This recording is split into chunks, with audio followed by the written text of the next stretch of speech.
BlackRock says it's not ESG, it's just decarbonization, governance, and social issues. Nothing to see here. Hello, this is Robert Romano, Vice President of Public Policy with Americans for Limited Government, dailytorch.com. Hit that subscribe button. Today, we're going to be talking about environmental, social, and governance investing one more time. Larry Fink, he's the CEO of BlackRock, and he's trying to run away from the term ESG because he thinks it's, I don't know, become toxic or something that people can readily identify. And so he says he's kind of ashamed to be a part of a public debate about it, even though he's been one of the principal architects of this mega corporation woke ideology that's taking over companies across America. More than 80% of publicly traded companies are touting ESG sustainability like goals, according to KPMG. And I wanted to kind of walk through what he's talking about with trying to rebrand this, because it's, to me, it's kind of amusing, but at the same time, I think it shows that the investment community is a little bit nervous about how Republicans are posturing or positioning themselves, I should say, on this issue. Sometimes they are posturing, though. That's an important point, that we do need effective policies, I think, to deal with this if people actually want to see something get done. And so here you go. Larry Fink is ashamed to be a part of the ESG debate. John Frank, this is Axios Denver. BlackRock CEO Larry Fink says he's no longer using the term ESG, environmental, social, and governance, because it is being politically, quote, weaponized. And he's, quote, ashamed to be a part of the debate on this issue. BlackRock is a $9 trillion hedge fund. They have lots of retirement accounts under management as well, that they will vote your shares on the, particularly for boards of directors who are going to engage in decarbonization or, restricting oil and coal production, things like that. Also racial and gender hiring quotas that, in my view, violate Title VII of the Civil Rights Act. And Fink says, when I write these letters, these investment letters, it was never meant to be a political statement, he says. They were written to identify long-term issues to our long-term investors. Then he backtracks a little. He says he was never ashamed. I'm not ashamed, but I do believe in conscientious capitalism. And, quote, I'm not going to use the word ESG because it's being misused by the far left and the far right. So instead, what's he going to do instead? Quote, we talk a lot about decarbonization. We talk a lot about governance or social issues, if that's something we need to address. I got news for Larry. Environmental, social, and governance investing, or in his words, decarbonization, governance, or social. It's the same exact thing, literally the same thing. There's no difference here. So this is just some rebranding. He thinks that the words kind of become toxic. And I covered in my piece today, BlackRock's Larry Fink wants to rebrand ESG as decarbonization, governance, or social issues. And it's exactly the same thing. Again, this was actually at a June 25th Aspen Ideas Festival. BlackRock CEO Larry Fink, he's trying to put some distance between himself and the ESG investment model that directs investor funds to companies not for profit per se, but to achieve equity for the climate and social justice, for minorities, for women, and so forth. And he's also said that he was ashamed to be a part of the discussion. Now, trillions of dollars have flown through BlackRock and Vanguard and other funds to restrict carbon energy production, to bolster green alternatives. In my view, that violates antitrust because you're ratcheting up prices by driving down production on purpose and using it to kind of collude with the green energy stuff. Also using racial and gender hiring quotas for equity purposes. And this has sparked backlash from consumers, investors, and elected leaders who do not embrace what they perceive to be a radical social and political agenda. Now, in response to the backlash, Fink apparently wants to rebrand the investment model and just call it conscientious capitalism. But in all honesty, for all these years that this has been going on, it's always been called like impact investing, economically targeted investing, stakeholder capitalism. He can call it whatever he wants. But in any event, with stakeholder capitalism, the purpose is not to solely benefit shareholders, but rather stakeholders who are impacted by corporations' use of natural resources, labor, and capital. So instead of ESG or environmental, social, and governance, he's going to say decarbonization, governance, and social. Haha, I fooled you. No, you're not fooling anyone, Larry. And it's exactly the same thing. He's running away from a descriptive acronym. And I just wanted to go through some of the numbers so you understand how big this is and kind of what we're up against when you consider like, oh, do we want to take away these government incentives for tax deferred retirement savings going to ESG funds? And if you support a policy like that, well, you want to know how big it is. It's $8.4 trillion, according to the USSIF, the Forum for Sustainable and Responsible Investment. This is a pro ESG group, and they're kind of taking out what they call greenwashing and other what they would say is not really ESG. So they wanted to just focus on what it is. $8.4 trillion by money managers on behalf of retail investors, institutional investors, and then there's some overlapping strategies there as well. But that's the size of it. 8.4 trillion out of what? Well, you've got about $32.3 trillion of retirement savings nationwide. That includes defined benefit and defined contribution employer-based plans. That's about 11 trillion. You also have individual retirement accounts. That's about another third. And then you've got the federal employee retirement plan and state and municipal pensions. And that's about the other third of it. So all told, there's about $32 trillion of retirement savings nationwide. And according to a pro ESG responsible sustainable investment firm, there's about 8.4 trillion of that is in this ESG type of funding. And so that's the size of it. And so you know what it is. This has been previously incentivized. We mentioned a Labor Department regulation from 2015 in prior streams by the Obama administration, but this only addresses about 1/3 of the retirement plans in question. So we're talking about employer-based, defined benefit, and defined contribution plans, but that's only about 1/3 of retirement savings nationwide. So this regulation that addresses ESG by the Labor Department doesn't actually address the entire scope of the retirement investment, kind of funds and community. So there's still the IRAs. This does not address the IRAs. There's the government pensions. This does not address the government pensions. And a 2020 Trump Labor Department regulation watered this down a bit, but it didn't actually ban it. But former President Trump, actually thinks he did ban it. And I wanted you to hear from him so you can get an idea of where he's coming from and also what he's saying about this, because I think this is a very important issue. I'm very proud that as president, I issued a historic rule banning Wall Street and employers from pouring your 401ks, pensions, and retirement accounts into so-called ESG or environmental, social, and governance investments for political reasons, strictly for political reasons. These people are sick. These poorly performing woke financial scams are radical left garbage that would never be funded on their own and certainly never be funded on their own merits. The entire ESG scheme is designed to funnel your retirement money to the maniacs on the radical left. The rule we issued under my leadership was the first ESG ban anywhere in the world, and I'm delighted that Republicans in Congress and across the country have been waking up to this threat and following my lead. Unfortunately, Joe Biden gutted my ESG rule, and now his Department of Labor has declared that fund managers can play politics with our seniors' hard-earned savings, and play it they are.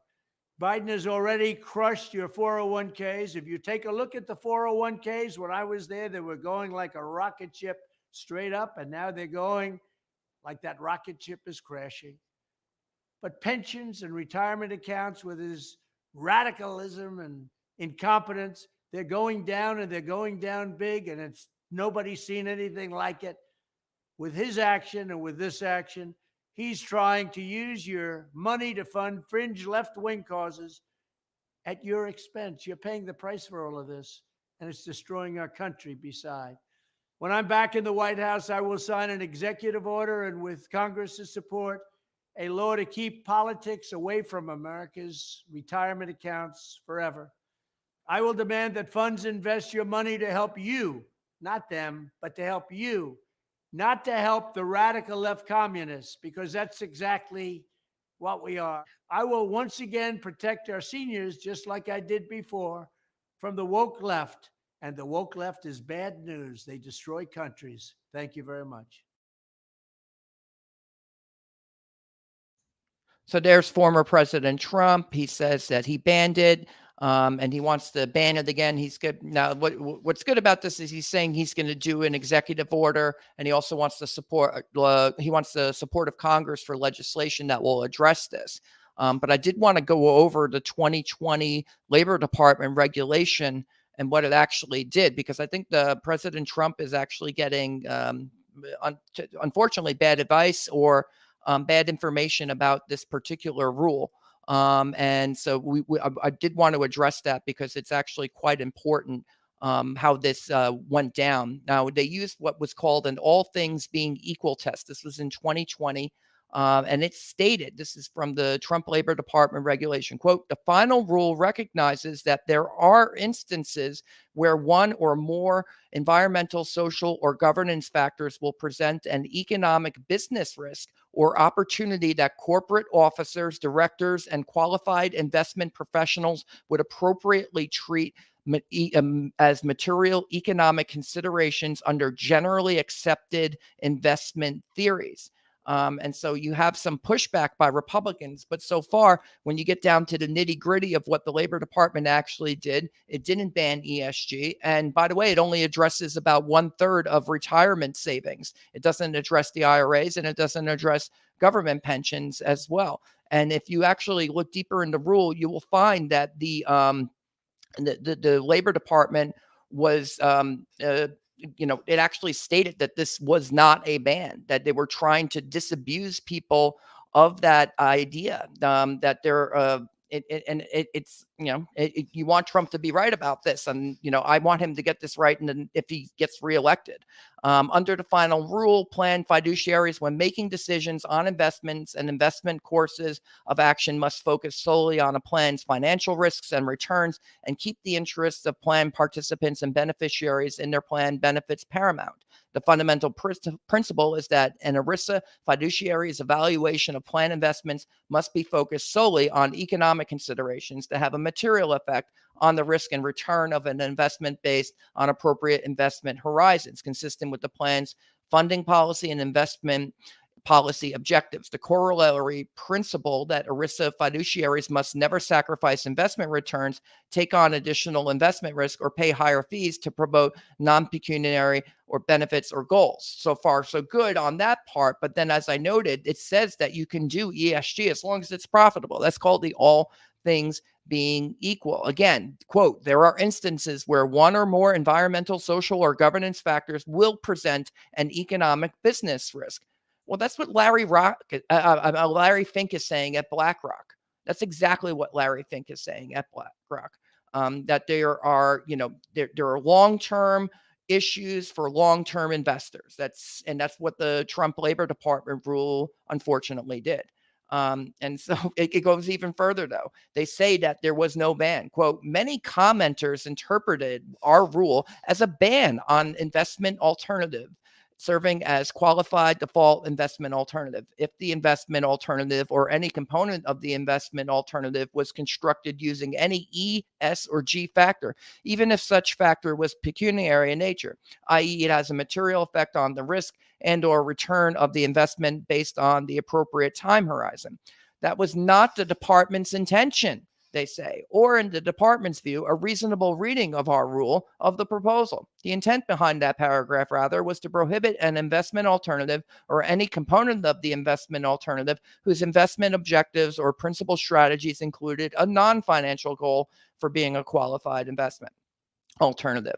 The foregoing misinterpretation notwithstanding, some commenters supported a ban. So here now they're going to say that we thought about banning it, but we're not going to do it on any investment alternative serving as a QDIA if the investment alternative or any component of the investment alternative was constructed using ESG factors. So there were commenters on the 2020 Trump Labor Department rule that wanted to ban it. This refocusing, what they do instead, is an acknowledgement that individual E, S, and G factors can be both pecuniary and non-pecuniary in nature, and that the selection of ESG funds is not per se prudent or imprudent. Why do they use the phrase there, prudent or imprudent? Because the law fiduciary duties has the prudent man care standard of care. This is 29 USC code, of section 1104, fiduciary duties. Under this law, they have to allow for, a prudent standard for employer-based pension plans. So you have a pension fund, administrator at a company. He's an actuary, and he's going to look at it, retirement funds and try to determine what's suitable for the employees of the company to invest in. And they get a lot of discretion under this law. Quote, a fiduciary shall discharge his duties with respect to a plan solely in the interest of the participants and beneficiaries and for the exclusive purpose of providing benefits to participants and their beneficiaries and defraying reasonable expenses of administering the plan with the care, skill, prudence, and diligence under the circumstances then prevailing that a prudent man acting in a like capacity and familiar with such matters would use in the conduct of an enterprise of a like character and with like aims, by diversifying the investments of the plan so as to minimize the risk of large losses, unless under the circumstances it is clearly prudent not to do so, in accordance with the documents and instruments governing the plan, insofar as such documents and instruments are consistent with the provisions of this subchapter. So there you go. There's the law. It kind of leaves it wide open for acting prudently if you're a pension plan administrator. Now, if you don't act prudently and you lose all your employees' retirement funds, I'm sure you could get in trouble, or the plan could be decertified or something like that. But frankly, administrations have been regulating ESG for years and years and years. This actually goes back to a 1994 regulation by the Bill Clinton Labor Department. The George W. Bush Labor Department, they issued a rule that was pretty much the same thing the Trump rule did, which was go back to the all things being equal, saying, well, if it's profitable, you can still invest in ESG. What's the problem? But that 2020 rule, Trump is correct. It was overturned by an executive order by President Joe Biden. And now they're going back to, kind of the more open standard of under Obama in a 2022 regulation. So now, again, there's $32 trillion of retirement savings nationwide. 11.7 trillion of that is individual retirement accounts that are not regulated by the Labor Department rule, or the 10 trillion state and local government retirement investments. Those are not regulated under the Labor Department rule. Also, talking about government incentives, there's a new Securities and Exchange Commission regulation that would try to impose and enforce ESG on publicly traded corporations from June 2022 on supposed greenwashing. We've mentioned the $714 billion thrift savings plan. That's the federal employee retirement plan. But there's also state government retirement plans that have been making significant investments, including California, New York, Colorado, Connecticut, Maine, Maryland, and Oregon. There's also and so what does the Labor Department regulation cover? The 6.3 trillion 401k market, and other defined benefit and defined contribution plans totaling 11.9 trillion. So about 12 trillion dollars of the 32 trillion are regulated by the Labor Department. The rest of it isn't. So the Trump labor rule couldn't have possibly banned it. So we need more action. Trump's saying in an executive order, he's saying he wants to get Congress involved. I think that's about the right way to go, because without even getting any additional funds necessarily, 82%, according to KPMG, of publicly traded U.S. corporations are including sustainability, ESG-like statements in their corporate brochures to investors and pamphlets.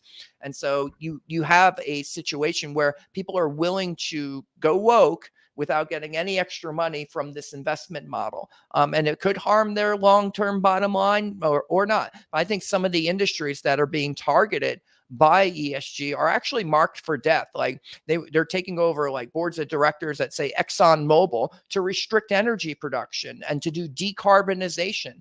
They don't want to sell you oil.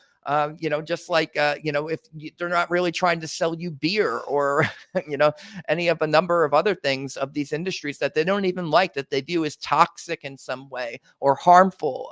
In the case of oil and coal, they think it causes climate change. And so they have to get rid of it. So they're going to use, kind of a disinvestment strategy to take over these companies and to make the oil companies not oil companies. I mean, it stinks, but that's the way it is. And 82% of U.S. corporations are doing this. So I don't know if just focusing in on 1/3 of the retirement investments is actually going to solve this issue. We've gone through the numbers now. We've gone through the Trump Labor Department regulation. So for as much as pushback as there's been, Republican efforts at curtailing ESG so far have not been terribly effective.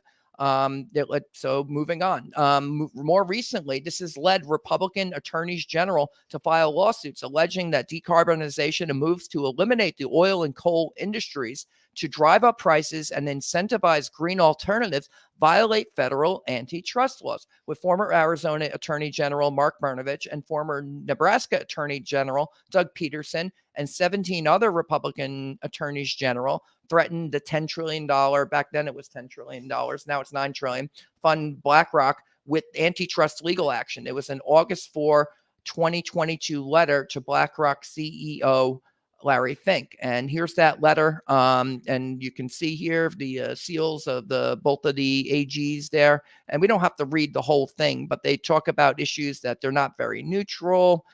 There's dialogue, and there's a whole section here. There's also a duty of loyalty that they're not following there, duty of care, they're not following that. And then there's this antitrust section. And I wanted to read from that part of it, because I think, you could actually take action as an administration using the Justice Department Antitrust Division if one was so, if one had the will and the capacity to actually look at this for what it is. And they say that the Fink and BlackRock are, quote, intentionally restraining and harming the competitiveness of energy markets with its market dominance of retirement investments. Now, there's other legal paths here. So I've mentioned the Civil Rights Act, Title VII, employment-based discrimination. Well, here's America First Legal. That's Stephen Miller's group, former Trump advisor. And this is a letter to Anheuser-Busch, or AB InBev, now Belgian-owned global conglomerate of beer distribution, beer manufacturing and distribution worldwide. It's not even an American company anymore, but America First Legal. They note that AB InBev, or Anheuser-Busch, is using racial and gender hiring quotas that are in violation of Title VII of the Civil Rights Act. You're not allowed to do race-based or sex-based hiring preferences under federal law as a private employer. It's illegal.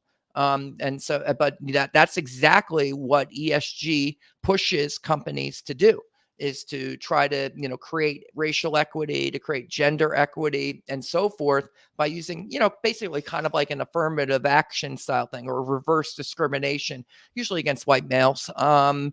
The state Republican governors are also restricting investments from their state employee pensions. Although I have to say, it's kind of unclear how much red states were even explicitly investing in ESG in the first place. So again, going back to the idea, are we taking very effective measures? I mean, it's good to have a governor stand up and say, we're not going to do ESG investment. But it's like, well, what did you reduce it by? And it's like, well, give me some numbers here. Give us something that we can hang our hats on. In terms of how much are we actually restricting investment into this, when the Labor Department rules and IRS rules, frankly, there are no rules for the IRS to do with ESG. These things are very unregulated, and they're tax-deferred retirement savings. So there's totally a government incentive involved there. There doesn't have to be tax deference for retirement savings. That's a decision that Congress made. That's a political question with which they have discretion. Congress could totally say no tax deference for retirement plans into companies that are violating antitrust law. No tax deference for retirement savings into companies that are violating Title VII of the Civil Rights Act. So I think that, we may be heading into a recession right now. Maybe not. Inflation was pretty high, thanks in part to energy restrictions and production slowdowns, which a huge part of ESG is to do decarbonization. So one of the reasons oil prices went high, but, besides the fact that we printed $6 trillion for COVID, and then production really, really slowed down in 2020 as the price went to zero during the lockdowns. And then, the price went to the moon, and we have this really, really high prices, plus the invasion of Ukraine by Russia. which further drove up prices. But by that time, in February of 2022, inflation in the United States was already north of 7.5%. So a good chunk of that was just printing the money and restricting production, doing production halts. Well, that's what ESG wants to do. They want to drive up the price of oil so that green alternatives are, more palatable for consumers, and they can make the transition to the green economy and get rid of all that oil, get rid of all that carbon and coal, etc. Now, Trump, he's once again running for president as a Republican in 2024, and he's promised to ban via executive order and changes to federal law the ESG retirement investments. I think he's got to get it done right, though, this time. If the Labor Department says, we banned it, Mr. President, don't believe them. It only addresses 1/3 of retirement investments. They need to go further. Going to Congress is probably the right way to go. But you could go to the IRS as well. You can look at what these Republican attorneys generals are doing on the antitrust side of it. The Justice Department, Antitrust Division could absolutely take a look at this investment model and say, wait a second, they're kind of colluding with the green companies to drive up prices, and they shouldn't be allowed to do that. ESG investments in the U.S., again, have grown to $8.4 trillion. And he says, when I'm in the White House, this is Trump, we'll sign an executive order with Congress's support, a law to keep politics away from Americans' retirement accounts forever. I will demand that funds invest your money to help you, not them, but to help you, not the radical left and communists. Okay, so then he says, Trump said in the video, promised an executive order. Now, the push for woke has also led to consumer boycotts. So people are taking matters into their own hands and saying, well, we're not going to support some of this stuff like Bud Light and Target that have recently promoted transgender and Pride Month activist issues, including LGBTQ children's clothing lines. And I'm noting here, there's actually a letter from 2021 that nearly 300 companies, including NBC, Paramount, Sony, Google, Twitter, this was prior to Elon Musk purchasing the company, Facebook, Apple, Intuit, Microsoft, Adobe, we mentioned Amazon twice. Oh, well, maybe they're worth, no, we didn't mention them twice. AT&T, T-Mobile, and almost all of the big banks. It was a human rights campaign letter that it was in opposition to any state legislation that would ban transgender surgery for minors, for anyone under the age of 18, i.e. children. Quote, we are deeply concerned by the bills being introduced in state houses across the country that single out LGBTQ individuals, many specifically targeting transgender youth. And then they go on to talk about access, that this would affect access to medical care for transgender people. I was talking about surgery. But the push for is more than just environmental and social issues. We've mentioned a lot of this. It also has a lot to do with censorship on social media. So, for example, prior to the purchase of Twitter by Elon Musk, Twitter's ESG reports were actually talking about censorship. So they were, trying to appeal to these investors, and they were promoting the fact that there wasn't going to be true freedom of expression on Twitter. And this was as a part of the push for these investment dollars. Quote, freedom of speech is a fundamental human right, but freedom to have that speech amplified, i.e. heard by Twitter, is not. Our rules exist to promote healthy conversations. This is kind of an Orwellian 1984 style way of saying you have a right to speak, but you don't have a right to be heard. It's like war is peace. Freedom is slavery. Quote, we aim to strike an appropriate balance between empowering freedom of expression and creating a safe and service for participatory public conversation. So again, it's like Animal Farm too. George Orwell, great author. He wrote 1984. He wrote Animal Farm. And in Animal Farm, it was like some were more equal than others. And he was criticizing totalitarian communism.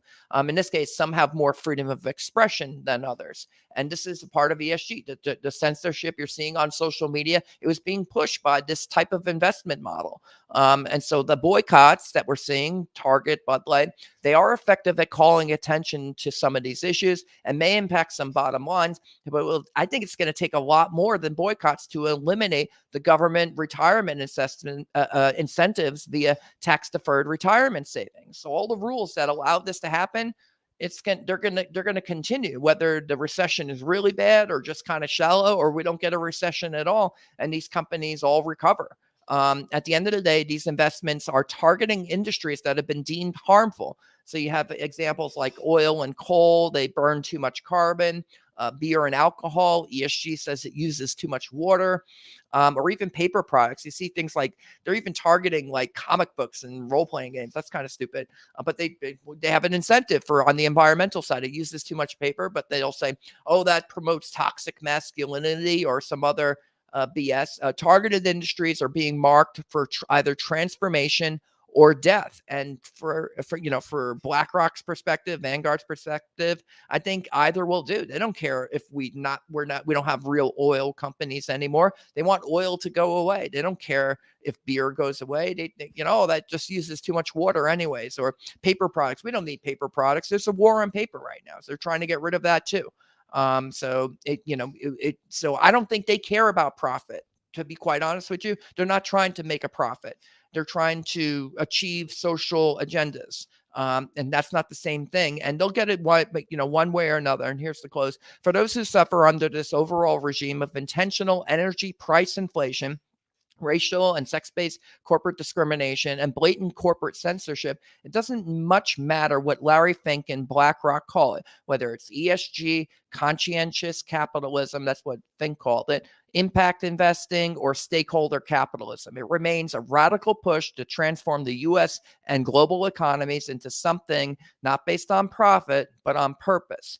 He can call it whatever he wants, and the backlash will remain the same. This is Robert Romano, Vice President of Public Policy with Americans for Limited Government. Hit that subscribe button, ring the bell for notifications, and have a good day. We can take a look at the comments and see what you have to all say about this. Scroll to the top. And short chat today. Okay, that's fine. We want to kill our screen there. There we go. F BlackRock. Let's see. Carlet Winstead. BlackRock is evil. No question. Mishana Mijo Messiah. Nothing there. You're a scammer, according to Paul Humphus. Thank you, Paul. Let's see. Dennis Beeman. When is there major fraud? Leading federal policing agent. This is not a stream about elections. Let's see. Aldona McCarthy, very evil. Linda O'Neill, he can rebranded GFY. Go F yourself. He's an ass. Thank you, Linda. Michael Collis. In my opinion, BlackRock is just trying to make themselves look better in the public's eye when in fact they're still evil to the core. Just because you change the name doesn't change the company or its policies. That's what I'm saying. They're not changing a darn thing. It's like, oh, it's not environmental, social, and governance investment. It's decarbonization, governance, and social investing. See, it's much, much different. Let's see here. Jack Maurer. Okay. Let's see. So you guys are a little crosstalk in the chat there. Let's see here. Linda O'Neill again. They are evil. Check out James O'Keefe's new video on Rumble exposing them and how much they love war. It's a good for business. What BS? And finally, Jackie Maurer. BlackRock has contract to rebuild Ukraine. Yeah, not a lot of BlackRock fans here. But again, this ESG investing, I don't think it's going to be going away anytime soon. In fact, as far as kind of these radical agendas pushing into America's corporations, but also global corporations, I would say it's worse than ever as far as it goes. Here's Robert Joseph LaRose. Every investing firm should have a fiduciary responsibility to its investors to make as much money as possible for them. Yes, she can not qualify. Well, here's the thing. When you restrict energy production and oil prices go to the moon, and Exxon has been taken over by green woke investors, and they're the ones who drove up the price, you know what happens? ExxonMobil receives record profits. They made more money in 2022 than ever. They made more money in 2022 than they did in 2008 when oil prices went to the moon. So that kind of gives you an idea that just because they get woke doesn't mean they're going to go broke. And they're going to use that money to reallocate into green energy alternatives. And kind of more broadly, when you think about energy abundance, why do we want energy abundance? We want prices to be lower because it's good for the overall U.S. economy.